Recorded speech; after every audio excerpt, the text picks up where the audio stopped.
Hi, this is Ushio, and welcome back to Brave Paradise. In the last episode, we had all these contestants in this game show played a little game, and they had to push each other off a boat into the water. So, I think it was Hector that won, and now that the game's over, Hector got his points, and now we're heading back into camp. The boat collects Hector off the raft, and you all ride back to shore, having only been at sea for about 10 minutes. You're escorted from the boat to the crew's campsite. A small team casts a blow dryer viable on each person, drying your clothes rapidly. The staff consists of only about 30 people, amounting to a small community camping ground with large tents. Most of the tents are zippered shut, but you can see a large amount of recording devices tracking various parts of the island. As you walk through the campsite, you can feel everyone's gaze lock onto your group as if you were celebrities. The excessive attention causes your anxiety to flare exponentially, and you hold tight to the inner lining of your pants pockets.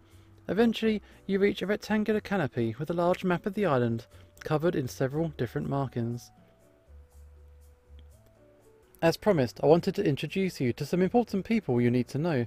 We'll be filming an introduction for them separately. Vladimir moves over to the large table and pats the back of one of the men looking over the map with key markings. The man dismisses the rest of the people at the table, rolls up the map, and beckons you all to come closer. Okay, you walk up to the black fox in a red striped shirt with a vest. Compared to everyone else's summer clothes on the island, he's very sharply dressed. Similar to Aaron, he has an unusual coloration for his species. In a completely different way than Vladimir, he stood out amongst the rest of his co-workers. The bright red combed hair, contrasting checkered fur, and devilish smile make him look like a devil's advocate. This is Inari. He'll be handling all of the quests that you'll be taking on for glory medals. To get credit, you'll be reporting to him daily.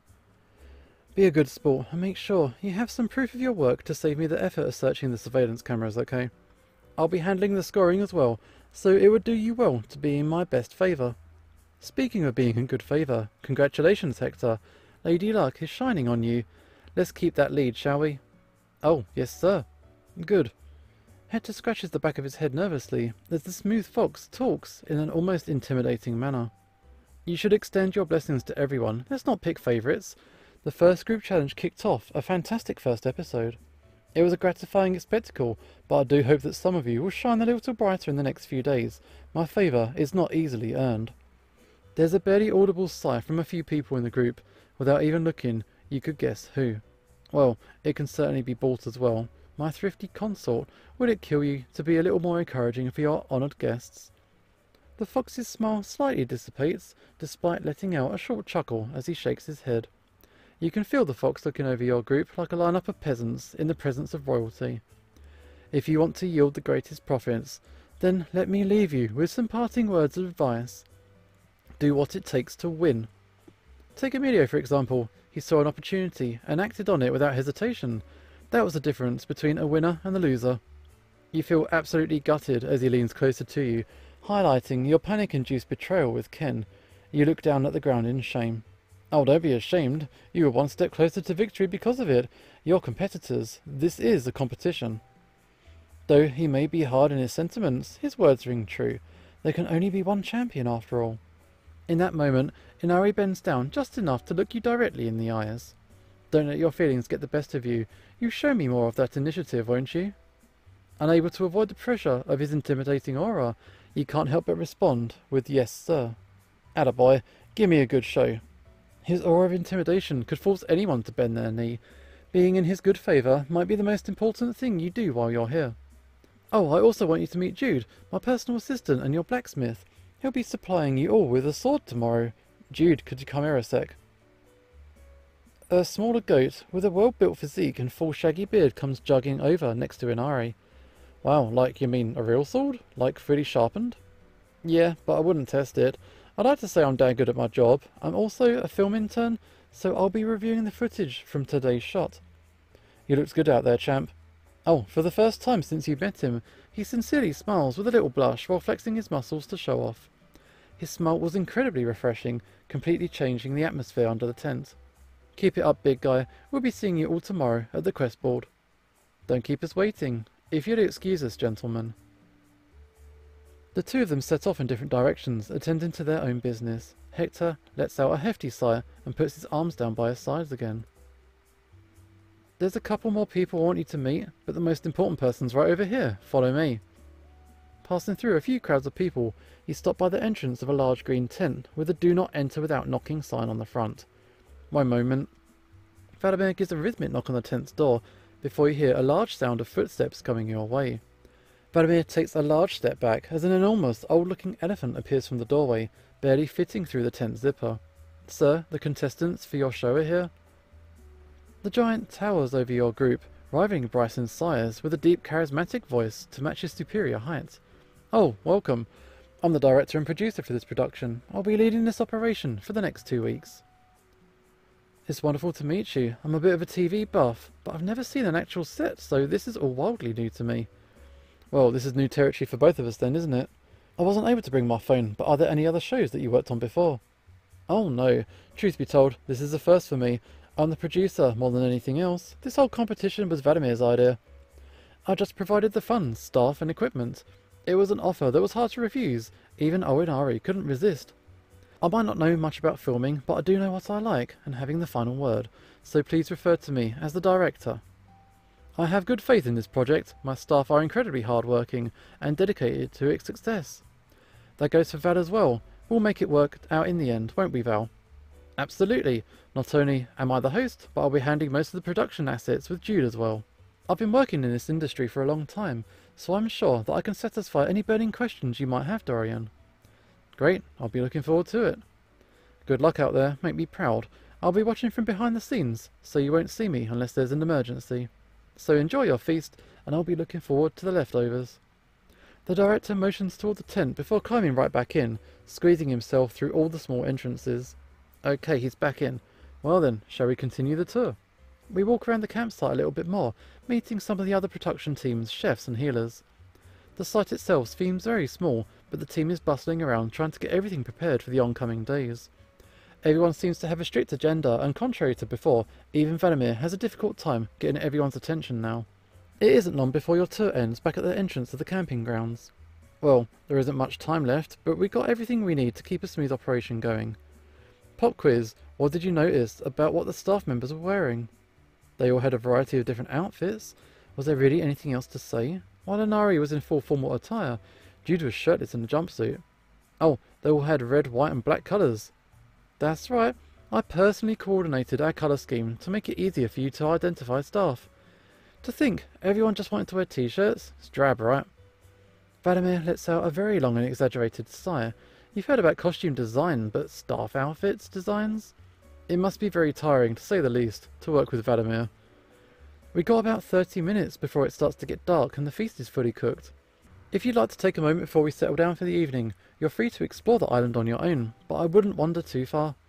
When everyone's back, we'll have our feast, and then you can set up your campsites. Does that sound like a plan? We all agree, and Vladimir takes his leave, striding back to the director's tent. Oh, I'm going to go take a swim before nightfall, and some grub. Anyone who wants to come is welcome to join. Oh me, I'm coming. I'll come too. Didn't come in a bathing suit for nothing, you know. Great, let's hit the beach, man. Off they go. Oh, do you think they'll let us wander around the campsite? I want to check on my stuff. It's probably fine, but I'll go with you. I want to pick up mine as well. Then, if that's okay, I'll come along too. It's not every day you get to see sets like this. And off they go. Everyone starts to split up into two groups. You and Rex are the only ones undecided. Okay, what about you? I don't know. Well, do you want to walk with me in the forest? Could be fun to explore. Rex scratches his chin for a moment and makes a decision. Sure, we can look for other camping grounds, unless they expect everyone to be on the beach. Oh, that's actually a pretty good idea. Let's do that. Okay, so we're going to look for somewhere to camp out. You split off into your three groups and head your separate ways. You and Rex leave the production site in search for some shade and shelter. You find a nearby path that leads into the forest, and it seems like there are already well-established trails. Despite the shade, it feels almost hotter inside the forest due to the trapped humidity. Birds chirping to find their flocks, and the sound of a babbling brook just off the path create a picturesque forest scenery. Hey, what do you think about this spot here? Okay, let's have a look.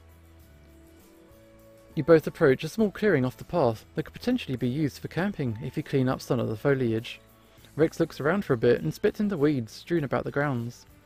Okay, I'm going to try and pull out the weeds from the centre, Move over to the side. Oh, okay, one sec. I'll just, there wasn't a whole lot of room in the clearing, and you didn't want to push past Rex either. I'm just going to go around this way. You awkwardly step out of the clearing into some bushes, trying to make way for Rex. Oh, okay. Ignoring your bizarre movements, the large gator starts putting out the weeds in bunches with ease. There was something nice to be said about a large man getting to work and grunting. Oh, wow. I mean, right, okay, sure. What? What do you mean? Rex, did you say something? Oh, sorry, I'll try and be quieter. These weeds aren't easy. Oh, no, you're fine. I just heard something. That is the first interactions we had with this game. So, I mean, hello? Hello? Hello? I'm like hearing something in my head. In your head? Yeah, you don't hear it. I mean, Emilio? Now I do. They just said my name. Okay, maybe we went out of bounds? What do you mean? Well, if they know your name, maybe it's a staff member? Yo, Emilio. Yeah, hello? Are you with the staff? Did we do something wrong? Investigate? In what part of the show? Okay, I guess we're supposed to investigate or something. I don't know what for, though. Okay, so what are we looking for? A stone. So, as the player, you're kind of influencing the characters directly. Okay, let's look for stones. I'm going to need a bit more than that. That's not much of a hint. Any kind of stone? It's not very helpful, is it? No, not really. Okay, a red stone. Okay, I feel like that would be easier to find. Okay, a bit. Maybe it's somewhere nearby if they're contacting us here. Looking around, you do start to realise that this looks like an obvious hiding spot for something. Not big enough yet to be a campsite, but open enough to make you curious. Maybe we found part of some kind of scavenger hunt that they planned out earlier. Is this cheating? I mean, no. Okay, so let's just start looking. Maybe it's over here. Okay, then I'll check the opposite side. You both take your spots and start looking around for a red stone. Around 10 minutes pass by without anything coming from your search. Found anything? No. You start to head back in the direction of the centre and spot a somewhat large boulder covered in moss a little further off the path. Okay, I found a really big rock, but it's not red. Lift it. Lift it. Lift? You look at the giant boulder.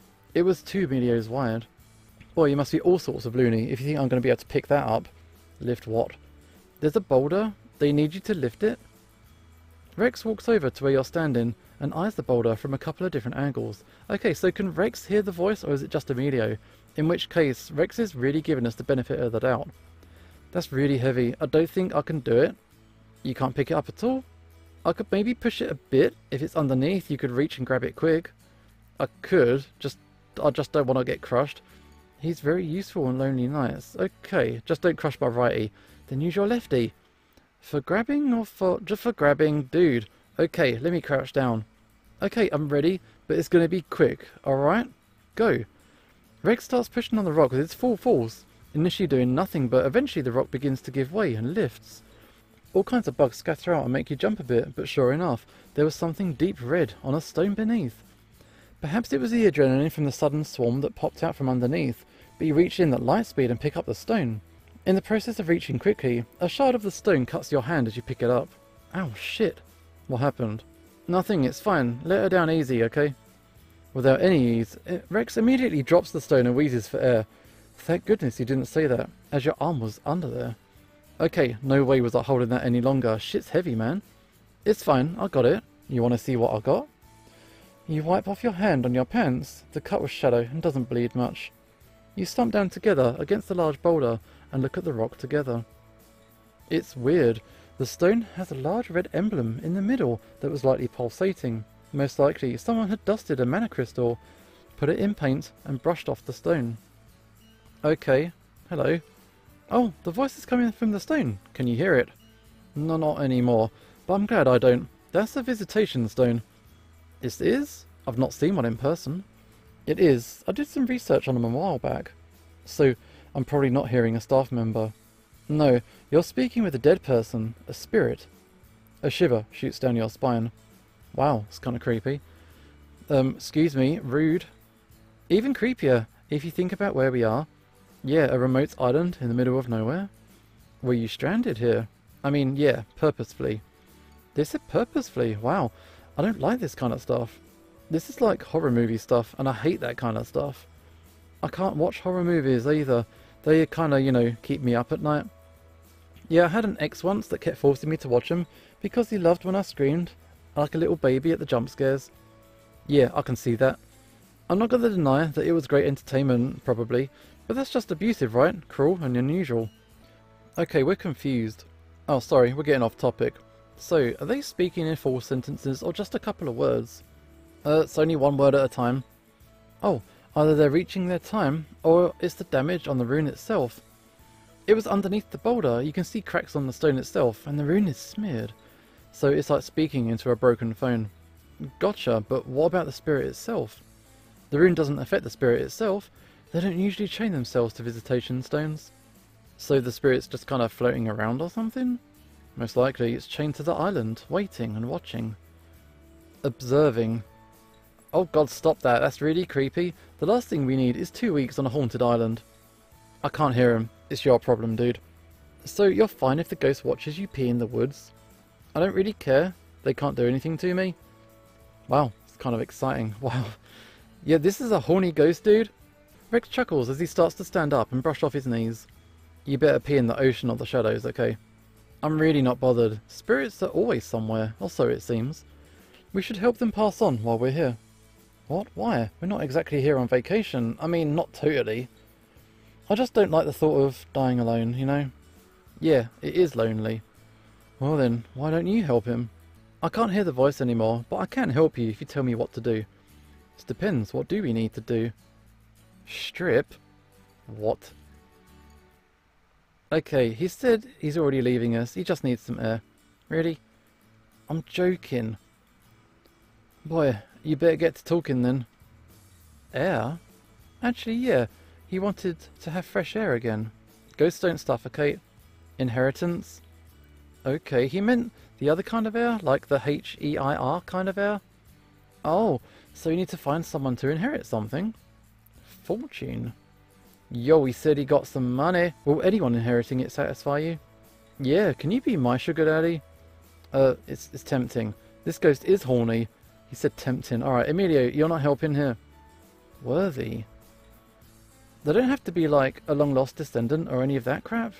Do you have any descendants that you'd like to pass it down to? No. Okay.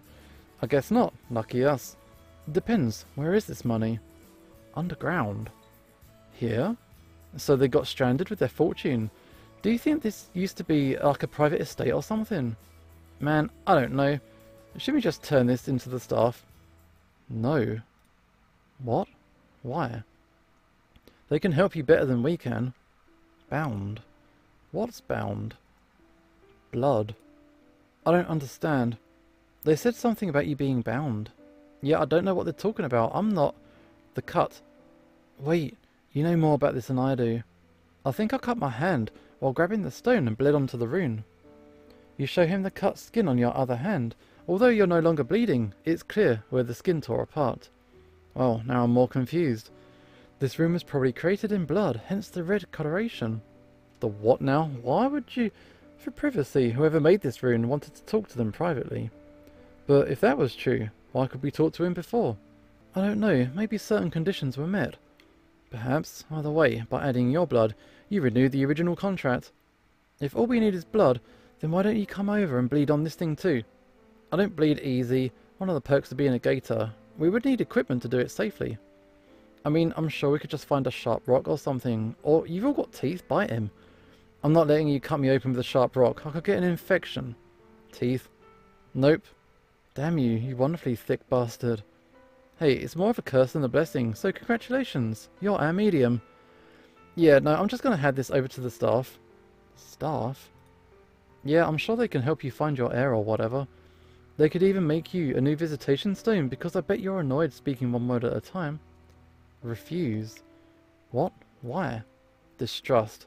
Okay, well, like it or not, you're going to have to work with them. What's wrong? Something about distrusting the staff? I don't know. Do they have a reason why? Restricted? That doesn't work for me. He won't tell me. Or maybe he doesn't need them. We can help him together. Find them a new heir. And why under terror would we do that? Emilio, Well, I'm being serious. This stuff's creepy and I've got other shit to do. You have other shit to do. I would think you were forehanding it into the staff. I just want to be a part of helping them. It's important to me. If we hand it over to the staff, there's no guarantee they can help. I think they're more capable than we are. But what if they don't care? What if they throw it away or destroy it? What if they just let the spirit pass on with all of their regrets to just fade away like they were nothing? Why are you so invested in this? We probably shouldn't even be doing this, you know. We could even get disqualified for possessing an unofficial magical item or harbouring a ghost. Wouldn't you want someone to take care of you when you're gone? I mean, yeah, but we're on a deserted island. Think of how many years they've been here alone, waiting. Just give it a chance. They're clearly reaching out to us for help, not the staff. Otherwise, they would have done that a long time ago. There's got to be a reason for that. And you're going to turn them down? Look, it's tough, I get it, but I really, really want that money. I don't have time to be playing around. What if our goals were the same then? What do you mean? Let the contest decide a worthy heir for them. We'll kill two birds with one stone. That way we can focus on the contest without being distracted. The winner will even get a bonus. I'm not walking around with this stone for 2 weeks. Fine, just until the next group challenge. If we can't figure something out by then, we'll hand it over. And if someone finds out, then I'll take the blame. You don't have to do anything other than your quests. I don't like it, but I don't have to do anything extra. Fine, but you owe me. Does that work for you, Spirit? Conditionally. Okay, what's the catch? Rex. What about him? Something wrong? Unsuitable? Why? What's wrong? He says you're unsuitable. I might know why, but yeah, I'm fine with that. Oh, anyone besides me then. If I win, then you can make Emilio the heir for helping me. That gives you 7 different people worthy of being your heir, so you get the choice. How's that for suitable? Okay, deal. Wait, no deal, hang on a sec. Why are you agreeing to that? That's some real shit. You're the one that wants to help. I said I was fine with that.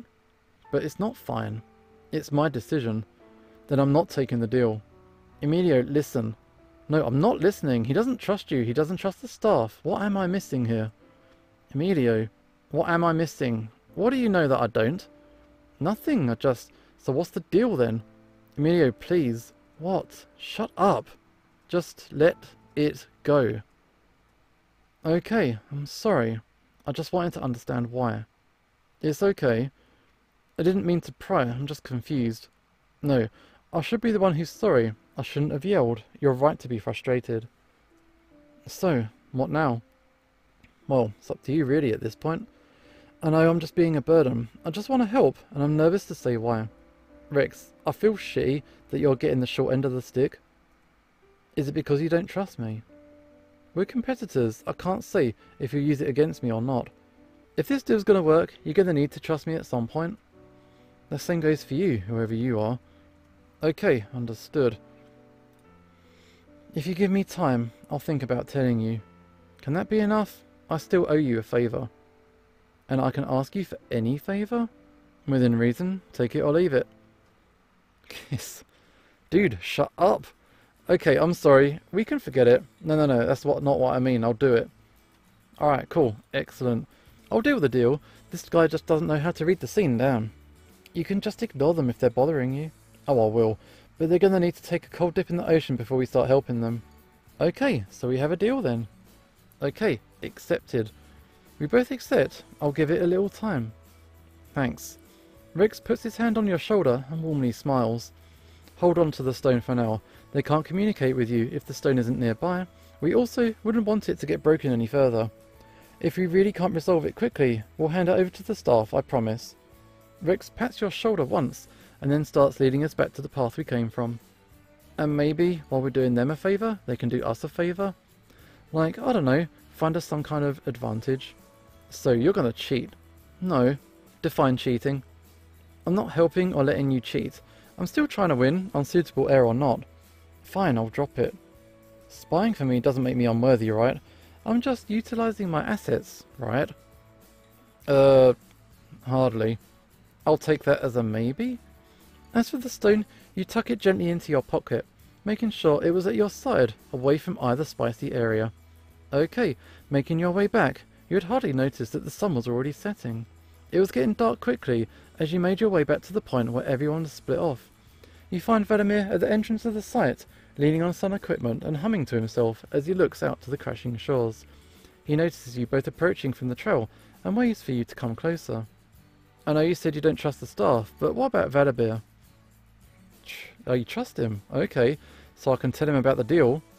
No. Okay, why not? Staff. What is your deal with the staff? They're shady. I mean, Inari gives me the heebie-jeebies, but otherwise they seem okay. Looming. I don't know what that means, but I'm not babysitting you the whole trip. You better work with me here. Leaving? What? Lost in thought with the ghost, you notice that Vladimir and Rix have started to leave you behind, so you begin to jog to catch up. Along the beach, you can faintly see some flickering light, growing stronger as you walk closer. Upon arrival, you see that you're the last ones at the party. Everyone seems to be gathering around a large fire pit and tree trunk benches. As you start to approach the rest of the group, Vladimir extends his arms outward towards you and Rex. He thrusts out his tightly shut fists and turns them with a small puff of blue smoke leaking out from his palms. Opening his enclosed smoking fists, he reveals your pocket floral guide in the hand extending towards you. You grab it while peering at the small photograph in his other hand, but it's too dark for you to see what's printed on it. So, do you think while I eat you could go into the staff headquarters and see what they're up to? A company? What? No, you go do it. A company, come with. There probably isn't going to be much to see. Please, give me one good reason. Emilio, yeah? You're funny. Wow. It wasn't the answer you were expecting, but if this ghost truly had a fortune for grabs, you at least had to try and get on his good side. Okay, fine. Just be on lookout. Looking toward the feast setup, you can see Ken waving in your direction, beckoning you to come closer. You briefly look at Rex, who gives you a small shrug and then walks toward an empty space on one of the benches. You approach Ken, who has two small rings in his arms, with a blocky base on the bottom. You guys are barely on time. I almost had to mark you tardy. Wow, this dude's tiny. Yeah, the hero always arrives, just in the nick of time, you know. Then I've excused a nice share of heroes. Where did you both go to? We just bummed around in the forest. I wish I had this before I went, though. You slap a book lightly against your palm, slightly regretting not tagging along with Ken's group earlier. Well, enjoy your time looking at the flowers. I've got my surefire path to victory right here. Ken holds up the two rings, like a hand of cards. The rings seem to be made of some kind of darker, opaque material. On the lower blocky end of the bands, you can see some unlit lights with a few buttons on the bottom. You can't find these babies anywhere on the market. It's a prototype at the moment. I'll give you 3 questions. What do you think it is? Oh. Any idea, my personal spy?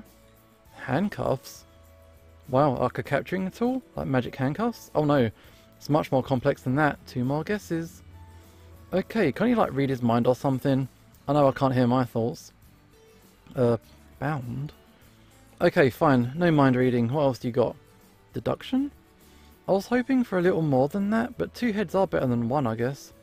Okay, it's in a prominent ring shape. That's got to be a major giveaway. A bracelet. You know, that's actually not such an outlandish idea. Some kind of battery bracelet, like they wirelessly charge electronics that you're holding. You definitely wouldn't want to wear these around your wrists. I'll give you a hint. It's something I used today. Something you used today. It's not a condom. No. With... I will find a spell to spiritually slap you if you keep this up. Out of ideas? Portals. Oh, that's it. Is it a portal device? That's right. That was too good of a hint. Ah, got it. Yes. I'm not giving you a point for that though. But yeah, it's a portable portal device. The rings are connected via Bluetooth, so they can sync up to 330 feet away. No way, yes way. Do you see the base of the ring? There's a console in there that executes a series of domain and hovering vireballs to keep the ring in place when activated. The ring is made of a special elastic band that can stretch up to 1 foot diameter. There's a lock-in mechanism on the side, so it can stay at any circumference in between. This way you can keep the device easily stored in your pocket, and then expend it to the necessary size later. Think about what that could mean for industries, to not have to fund and outsource large expensive portals throughout the factories. You could even use it at home. Imagine setting your toaster, leaving a portal, and then getting your toast from wherever you are. It's kind of like the game's skipping. Game is skipping. Couple of technical issues here. This is like an early access game, so let's keep going. I have a larger prototype at home that I'm working with, but for the purpose of the show, I thought this seemed more feasible. I'm working on a patent for the code in the console, but I've been experimenting on this prototype for years now. Doesn't the thought of it drive you wild? What do you think? Oh, I can talk now. Yeah, sorry, I got too excited. Oh yeah, sounds cool. Can you show me? Any time but today. It seems like it's out of power, but the staff said they would charge it overnight. I thought you'd appreciate it. I noticed you spoke in Rencast for your Bible earlier. Do you program? Used to a while ago. I studied mana engineering as an undergrad. I know it. I know an engineer when I see one. I'm a mana engineering professor at Rogalin University. Wow, you don't look much older than me. How old are you? 29, which is still young for a professor. Not by that much though. Well, I'm 26 and I ain't done shit with my life, so good on ya. There's plenty of time. Everyone's still figuring it out in their 20s. There's more than just that, but moving on. Is this shindig getting started or what? Oh yeah, go grab a plate. I'm just gonna wait for you so I didn't get my device dirty, you know. Then, shall we, Professor? Indeed we shall. Okay, so I think that we should leave it there. We kind of haven't explored. We formed a blood pact and now we're going to have some food. This is Usho signing off, and hopefully I'll see you next time.